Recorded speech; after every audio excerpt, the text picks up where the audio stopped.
এই বিদ্যালয়ৰ শিক্ষক শ্ৰীযুত ভূপেন দাস ছাৰক প্ৰস্তাৱ কৰিছোঁ।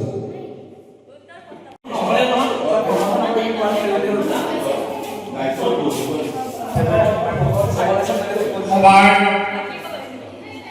প্ৰস্তাৱক আৰু সমৰ্থন মৰ্মে মই আজি সভাপতি আকাশ গ্ৰহণ কৰিছোঁ। আৰু লগতে মই মঞ্চলৈ আমাৰ মঞ্চত অংশগ্ৰহণ কৰিছে আন এগৰাকী জ্যেষ্ঠ শিক্ষক লক্ষীকান্ত ভৰালী, জ্যেষ্ঠ শিক্ষাৰ্থী শিক্ষয়িত্ৰী অনিমা বৰা মঞ্চত আসন গ্ৰহণ কৰিবৰ কাৰণে মই অনুৰোধ জনাইছোঁ।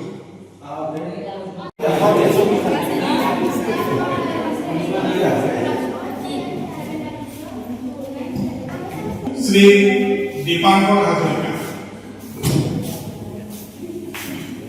লগতে মই আজি মঞ্চত আসন গ্ৰহণ কৰিবৰ কাৰণে এই বিদ্যালয়ৰ একাউণ্টেণ্ট মানসপতি বৰুৱাক অনুৰোধ জনাইছোঁ। সভাৰ সভাপতি মহোদয় তথা এই বিদ্যালয়ৰ শিক্ষক শ্ৰীযুত ভূপেন দাস ছাৰ আৰু মোৰ সন্মানীয় শিক্ষাগুৰুসকল আৰু কৰ্মচাৰী দাদা বাইদেউসকল, অভিভাৱক অভিভাৱিকাসকল আৰু মোৰ মৰমৰ ভাইটি ভণ্টি দাদা বাইদেউ বন্ধু বান্ধৱী তথা ভাইটি ভণ্টিসকল, মই ইমান কথা কোৱাৰ অভ্যাস নাই, তাতে যদি কিবা ক'ব নাজানো সকলোৱে যাতে মোক ক্ষমা কৰি দিয়ে। আৰু মই সভাৰ প্ৰতিষ্ঠা আৰম্ভ কৰিব লৈছোঁ। এটা কথা ক'ম, প্ৰত্যেকখন বিদ্যালয়তে আজিৰ দিনতেই হওক বা বেলেগ দিনতে মেট্ৰিক পৰীক্ষা দিয়াৰ আগতে এখন সভা অনুষ্ঠিত কৰা হয়। সেয়েহে আজি আমাৰ বিদ্যালয়তে এখন সভা অনুষ্ঠিত কৰা হ'ল। আৰু মই বেছি নকওঁ, শেষত এটাই কথা ক'ম, যি আমাৰ দুগৰাকী প্ৰায় মেট্ৰিক দিছে তেওঁলোকৰ যাতে পৰীক্ষা ভালে যাওক, এয়াই মই বহু চমক ব্যৱহাৰ কৰি গৈছোঁ। আৰম্ভ পৰিচালনা কৰিছা, তোমাৰ ভাল হৈছে দেই, এনেকৈ কৰি যাবা, ঠিকে আছে। ইয়াৰ পিছত আছে সম্বৰ্ধনা অনুষ্ঠান আগবঢ়াব নৱনীতা মেধি। নমস্কাৰ, আজি মই সম্বৰ্ধনা অনুষ্ঠান আগবঢ়াব লৈছোঁ। আমাৰ সভাপতি অৰ্থাৎ আমাৰ ছাৰ শ্ৰীযুত দেৱদাস ছাৰক এখনি পুৰস্কাৰ বছৰে সম্বৰ্ধনা জনাব আমাৰ বিদ্যালয়ৰ ছাত্ৰ শ্ৰী কুণল কুণ্ডে।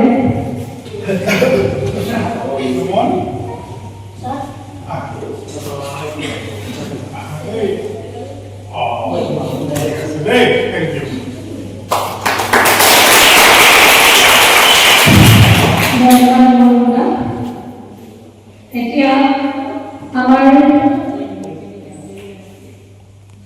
বিদ্যালয়ৰ ছাত্ৰী অৰ্থাৎ হাইস্কুলীয়া শিক্ষান্ত পৰীক্ষা দিবলৈ ওলোৱা শ্ৰীমতী শিল্পা মুণ্ডাক এখনি পুৰস্কাৰ বছৰে সম্বৰ্ধনা জনাব আমাৰ বিদ্যালয়ৰ এগৰাকী ছাত্ৰী শ্ৰীমতী মৰ্মী বৰাই। ধন্যবাদ মৰ্মী। Sorry.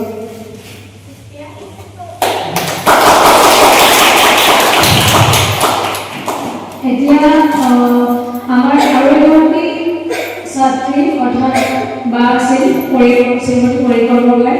তেওঁৰ অসুস্থতাৰ বাবে ঘৰলৈ যাবলগীয়া হ'ল, সেইবাবে তেওঁ উপস্থিত নাই। মোৰ সম্বৰ্ধনা অনুষ্ঠান মই ইমানতে সামৰণি মাৰিলোঁ।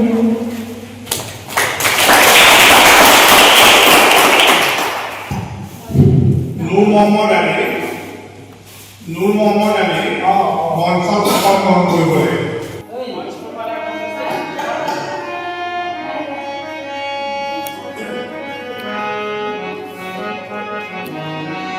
নমস্কাৰ।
লোকগীত ভাল পৰিৱেশন কৰিছা গাঁৱলীয়া লোকগীতটো প্ৰচলন কৰিছোঁ বুলি জানিবলৈ ভাল হয় আৰু গোৱালপাৰা হওক কামৰূপীয়া হওক আজি তুমি সভাত যে এই গীত পৰিৱেশন কৰিছা ভাল লাগিছে ভৱিষ্যতে আকৌ চেষ্টা কৰিম ইয়াৰ পৰৱৰ্তী কাৰ্যসূচীলৈ আমি আগবাঢ়িছোঁ ইয়াৰ পৰৱৰ্তী কাৰ্যসূচী হ'ল শিক্ষক শিক্ষয়িত্ৰীৰ এষাৰ শ্ৰদ্ধেয় আজিৰ সভাৰ সভাপতি মহোদয় আমাৰ শ্ৰদ্ধেয় শিক্ষক আৰু শিক্ষয়িত্ৰী মণ্ডলী আমাৰ কৰ্মচাৰী মণ্ডলী আৰু অতি মৰমৰ ছাত্ৰ ছাত্ৰীসকল আৰু উপস্থিত অভিভাৱকসকল আমাৰ এই আজি সভাখন গতানুগতিক আমি প্ৰতি বছৰে এইদৰে বিদায়ী সভাখন পাতোঁ আজি আমি আমাৰ এই বৰ্ষৰ দুগৰাকী ছাত্ৰী আছে এই ছাত্ৰী দুগৰাকীয়ে আমাৰ এই বিদ্যালয়ৰ পৰিৱেশ, এই পৰিৱেশৰ পৰা এটা ঠেক গম্ভীৰ পৰা তেওঁলোকে এটা বহল পৰিসৰলৈ গমন কৰিব। এখন আমাৰ এই সমাজখন এৰি এখন দৃষ্টিমান সমাজৰ লগত মিলিবলৈ গৈ আছে তেওঁলোক। মহাবিদ্যালয় পৰ্যায়লৈ তেওঁলোকে যাব। আমি আশা ৰাখিছোঁ তেওঁলোকে এই বিদ্যালয়ত যিদৰে নিজৰ পাৰদৰ্শিতা দেখুৱাবলৈ সক্ষম হৈছে, মহাবিদ্যালয়তো তেওঁলোকে আমাৰ বিদ্যালয়ত সুনাম কঢ়িয়াই আনিব। যিয়ে কি নহওক, আমাৰ ছাত্ৰ ছাত্ৰীসকলে এই বিদ্যালয়তে যদি তোমালোকে বেছিকৈ শিক্ষা আহৰণ কৰি নোলোৱাৰ পিছত কিন্তু অসুবিধা হ'ব। গতিকে প্ৰতিজন ছাত্ৰ ছাত্ৰীকে কৈছোঁ, তোমালোকে একদম সৰুৰে পৰা বিদ্যালয়ৰ শিক্ষাটোৰ ওপৰত বেছি গুৰুত্ব দিব লাগে। কাৰণ ভেটিটো নহ'লে যেনেকৈ এটা ঘৰ মানে থিয় হৈ নাথাকে, আমাৰ ছাত্ৰ ছাত্ৰীসকলৰ যদি এই আৰম্ভণি শিক্ষাটো যদি দৃঢ় নহয়, ভেটিটো যদি ভাল নহয়, তেতিয়াহ'লে পিছৰ লেভেলত কলেজ লেভেলত তোমালোকৰ অসুবিধা হ'ব। গতিকে তোমালোকে যিমান পাৰা এতিয়াৰে পৰা যিমানখিনি জ্ঞান আহৰণ কৰিব পাৰা, তেতিয়া তোমালোকৰ ভৱিষ্যতটো সুদৃঢ় হ'ব আৰু ভৱিষ্যতটো উজ্জ্বল হৈ যাব। বিদ্যাটো এনেকুৱা বস্তু, তোমালোকে যদি আজি আৰ্জি লোৱা, এই বিদ্যাটোক কেতিয়াও চোৰেও চোৰ কৰিব নোৱাৰে আৰু মানে ভাই বা জ্ঞাতিৰ মাজতো এইটো ভাগ নহয় কেতিয়াও। এইকাৰণে বিদ্যাটোক মহাধন বুলি কোৱা হয়। বিদ্যা চৌৰাপি মহাচৰন্তি জ্ঞাতায় নহয় বিভজন্তে বিদ্যা এব মহাধন। সেইকাৰণে বিদ্যাটোক মহাধন বুলি কৈছে। গতিকে তোমালোকে এইটো মনত ৰাখিবা, এই বিদ্যা অৰ্জন যদি কৰিব পৰা, তেতিয়াহ'লে ভৱিষ্যতে তোমালোকে এজন সুনাগৰিক হ'বলৈ পাৰিবা। গতিকে বিদ্যা থাকিলেহে চব সম্ভৱ হ'ব। বিদ্যা নাথাকিলে তোমালোকৰ কিন্তু একোৱেই নহ'ব। কাৰণ আজিকালি হ'ল যোগ্য ভোগ্য বসুন্ধৰা। তুমি যদি যোগ্যতা অৰ্জন কৰিব পাৰা, যোগ্যতা থাকিলেহে তুমি ভৱিষ্যতে ভোগ কৰিব পাৰিবা। গতিকে তোমালোকে এতিয়াৰে পৰাই এই বিদ্যা অৰ্জনত আৰু বেছি মনোনিৱেশ কৰিবা। তোমালোকে এতিয়া কিন্তু অলপ মনোনিৱেশটো কম পাইছোঁ তোমালোকৰ। গতিকে তোমালোকে এতিয়াৰে পৰা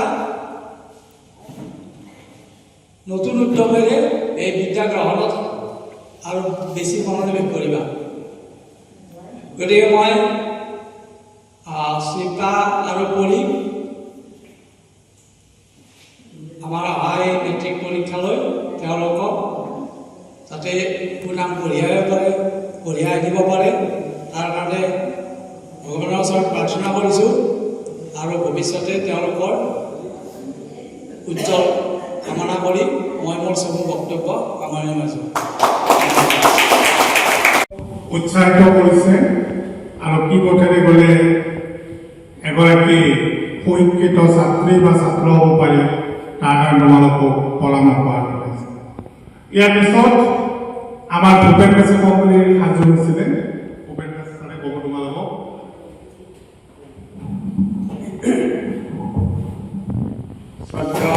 আজিৰ সভাপতি মহোদয়, উপস্থিত আমাৰ বিদ্যালয়ৰ সমূহ শিক্ষক শিক্ষয়িত্ৰী কৰ্মচাৰীবৃন্দ, মোৰ মৰমৰ ছাত্ৰ ছাত্ৰীসকল আৰু উপস্থিত অভিভাৱক অভিভাৱিকাসকল, আজি আমাৰ সঁচাকৈ এটা বিশেষ সন্ধিক্ষণত উপস্থিত হৈছোঁহি।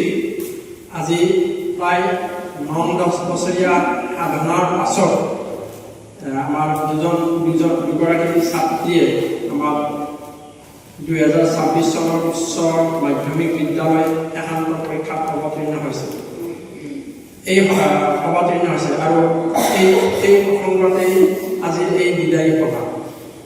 মোৰ বক্তব্যৰ আৰম্ভণিতে মই এটা কথা প্ৰথমতে অনুভৱ কৰিছোঁ যে দুগৰাকী ছাত্ৰীৰ পৰি বৰ্তমান সভাত অনুপস্থিত আৰু তেওঁলোকজনত গা ভাল নাই। গতিকে প্ৰথমেই ভগৱানৰ ওচৰত প্ৰাৰ্থনা জনাইছোঁ যাতে তাই বুলিও কোৱা গৈছে ঘৰুৱা ভাষাত আৰু কৰিয়ে সম্পূৰ্ণ সুস্থ সবল হৈ আহি নতুন উদ্যমেৰে পৰীক্ষাত অৱতীৰ্ণ হ'ব পাৰে আৰু সুকলমে যাতে পৰীক্ষা পাৰ হৈ যায় এয়াই ভগৱানৰ ওচৰত প্ৰাৰ্থনা কৰিলোঁ আৰু ভগৱানে যাতে তেওঁক এইখন আশীৰ্বাদ আৰু মনত শক্তি দিয়ে। যি নহওক বৰ্তমানৰ এই বিশ্বায়নৰ যুগত এক বিৰাট প্ৰতিযোগিতা বৰ্তমানৰ সমাজখন প্ৰতিযোগিতাৰ ফালে আগবাঢ়ি গৈছে আৰু এই প্ৰতিযোগিতাৰ যি প্ৰৱণতা বাঢ়িছে এই প্ৰতিযোগিতাৰ দিশত আমি সকলো পিছ পৰি থকাটো উচিত নহয় বা পিছ পৰি থাকিব নোৱাৰিম। যদি এনে প্ৰতিযোগিতাত নিজকে প্ৰস্তুত কৰিব নোৱাৰোঁ তেনেহ'লে আমি সমাজত সুস্থ সবলভাৱে জীয়াই থকাটো অসম্ভৱ আৰু সেই প্ৰতিযোগিতাৰ মুখামুখি হ'বৰ পূৰ্বৰ প্ৰস্তুতি স্বৰূপে আৰম্ভণি হয় বৰ্তমানৰ শিক্ষা ব্যৱস্থা বা বিদ্যালয়সমূহ। গতিকে আমাৰ বিদ্যালয়ত ইতিমধ্যে যিসকল এখেতসকলৰ উপৰিও আমাৰ যি ছাত্ৰ ছাত্ৰীসকল আছে তেওঁলোকেও আমাৰ বৰ্তমানৰ শিল্পা বা পৰিপন্থন কৰি তোমালোকে এতিয়াৰ পৰাই পঢ়া শুনাত মনোযোগ দিবা যাতে এই ধৰণৰ পৰীক্ষাত অৱতীৰ্ণ হ'বলৈ অতি সহজেই মানসিকভাৱে প্ৰস্তুত হ'ব পাৰে। গতিকে যি নহওক বৰ্তমান আজিৰ সভা যিহেতু শিল্পা উদ্দেশ্য কৰিয়ে হৈছে তেওঁলোকক উদ্দেশ্য কৰিয়ে কৈছোঁ যে তোমালোকে বৰ্তমান যি চেষ্টা কৰি আহিছা সেই চেষ্টাটো আগলৈ আৰু আজি যি চেষ্টা কৰিছা আমি বৰ্তমান মই ক্লাছত যিখিনি পাইছোঁ পৰৱৰ্তী যুগত তোমালোকে এইটোৱে ক'ম যে বৰ্তমানৰ যিমানখিনি পৰিশ্ৰম কৰিছা যি এখন সমাজ পাইছা ইয়াতকৈ আৰু ভৱিষ্যতে বহু গুণে পৰিশ্ৰম কৰিব লাগিব আৰু আমি যদি এইখনক আমাৰ বিদ্যালয়খনক যদি এখন ডাঙৰ সমাজৰ তুলনাত সাধাৰণ এটা পুখুৰী বা তথাপি কুঁৱা বুলি ধৰি লওঁ তোমালোকে এতিয়া সাগৰলৈ গৈছা সাগৰলৈ যাবাগৈ সাগৰৰ পৰা মহাসাগৰত বিলীন হ'ব লাগিব।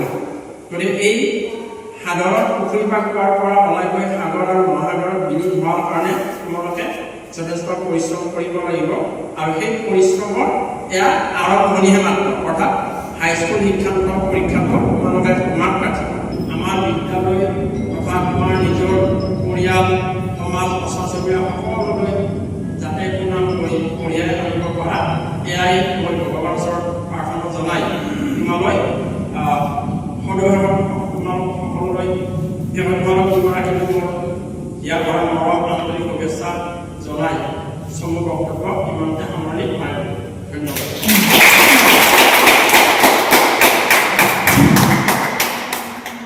ধন্যবাদ ভূপেন দাস। তোমালোকক ভূপেন দাস ছাৰে সুন্দৰ পৰামৰ্শ আগবঢ়াইছে কিদৰে প্ৰগতিৰ পথলৈ আগবাঢ়িব লাগে উন্নতিৰ পথলৈ ধাৱমান হ'ব লাগে তাৰ তোমালোকক পৰামৰ্শ আগবঢ়াইছে। তেওঁৰ পৰামৰ্শ আজিৰে তোমালোক আগুৱাই যাবলৈ চেষ্টা কৰিবা। ইয়াৰ পিছত কোনোবাই ক'বনে আৰু ঠিক আছে নকয় তেনেহ'লে ইয়াৰ পিছৰ কাৰ্যসূচীলৈ আগবাঢ়িছোঁ। ইয়াৰ পৰৱৰ্তী কাৰ্যসূচী হ'ল ভূপেন্দ্ৰ সংগীত পৰিৱেশন কৰিব চৰিতা লিম্বুৱে।